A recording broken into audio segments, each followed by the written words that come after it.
Search करें अवामी news. मुल्क भर की ताज़ा तरीन खबरों से बाखबर रहने के लिए सब्सक्राइब करें हमारे चैनल को और बेल आइकन ज़रूर दबाएं।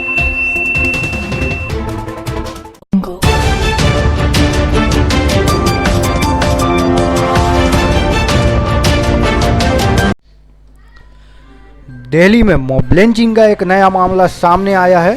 आदर्श नगर के लाल बाग इलाके में घर में घुसे नाबालिग का भीड़ ने पीट कर कत्ल कर दिया।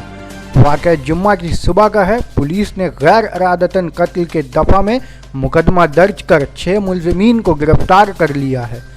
खबरों के मुताबिक आदर्श नगर के एक मकान में नाबालिग एक घर में चोरी करने के इरादे से गया था।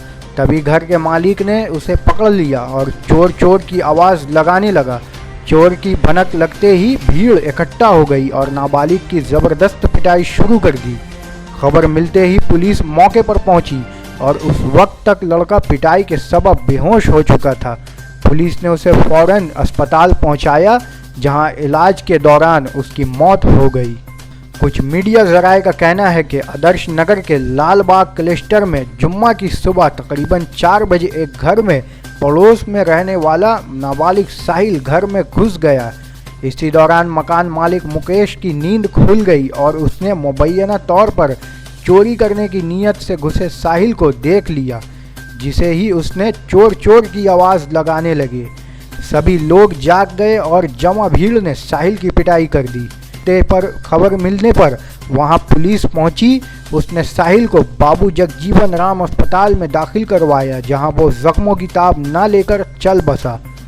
बच्चे की मां ने एक हिंदी न्यूज़ वेबसाइट से बातचीत करते हुए कहा कि रात 2 बजे हमारे बेटे को पीटा जा रहा था और सुबह 6 बजे तक वो इसे पीटते रहे। मेरा 15 साल का बेटा था जो कि घर का खर्च चलाता था। अब उसकी 2 बहनों और 3 भाइयों की परवरिश कौन करेगा। उन्होंने मज़ीद कहा कि ये सभी बच्चे रोज़ाना साथ उठते बैठते थे और उन्होंने ही मेरे बेटे की जान ली है। अब हमें इंसाफ चाहिए। पुलिस का कहना है कि लड़के पर चोरी का इल्ज़ाम आयद किया गया है और बताया जा रहा है कि वो चोरी के मकसद से लालबाग इलाके के एक घर में घुसा था। मकान मालिक और पड़ोसियों ने लड़के को पकड़ लिया और उसकी खूब पिटाई की। भीड़ के जरिए पिटाई के सबब इसकी मौत हो गई। पुलिस ने इस सिलसिले में सीसीटीवी फुटेज की बुनियाद पर मकान मालिक मुकेश समेत 6 लोगों को गिरफ्तार कर लिया है। पुलिस का कहना है कि हालांकि अभी तक ये साफ नहीं हो पाया है कि महलूक लड़का वहां चोरी करने के लिए गया था या किसी और मकसद से।